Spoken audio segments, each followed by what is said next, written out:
إذا كأس العالم للأندية ستلعب بين ريال مدريد وبن شيخ نعم من تأهل إلى نهائي كأس العالم للأندية؟ الأندية في العالم. نعم من؟ الأمريكي في العالم أبري ريال مدريد مع من سيلعب؟ مع كأس العالم للأندية مع من؟ العين العين الإماراتي. العين الإماراتي أحسن فريق من بعد الريال والبارسا. العين الإماراتي. العين في العالم. هذا الفريق الذي لم تكن تثق به يا بن شيخ الآن فجر المفاجأة، ومثلما جلبنا لك فيديوهات لحديثك عن مورينيو وتنبؤك بإقالة مورينيو وبأن مورينيو انتهى، جلبنا لك أيضا فيديو آخر عندما تحدثت عن العين الإماراتي. تابعوا ماذا قال علي بن شيخ.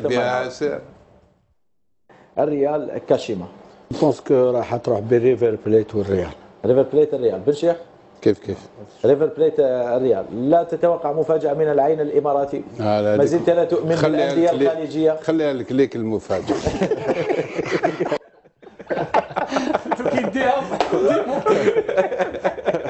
قال لي خليها لك المفاجأة. لا حتى المفاجأة يا بن شيخ. لماذا تتسرع؟ خلاص. لماذا تريد ان تنقص من قيمه نادي العين الاماراتي يا بن شيخ؟ شفت المقابله. انت وكويسي ايضا. انت وكويسي. شفتها.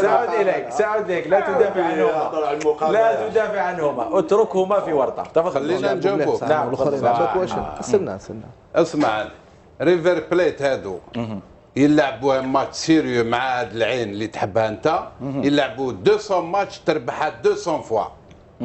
مقابله كيما هذه ريفر بليت ابري الساكر تاعهم كيما قال لك، خلاص الناس سون ريلاشي القصره السهرات وخلي امور اخرى هما اللي يزيدوا يديروها. الماتش اوتوماتيكمون تنجم تربحك فارق هكذا. نعطيك مثال واحد اخر، هذا سي ليكزومبل كنا حاضرين فيها انا ومصطفى. الجيري كانت عندنا ايكيب ناسيونال مليحه، لعبنا مع مصر في مصر. نعم. وين صارت هذيك لاباكار جينيرال ومع مصر وكذا، من تما رحنا ديريكت للرياض، ربحونا سعوديين. كل لعبوا معهم 2000 خطر هذاك الوقت.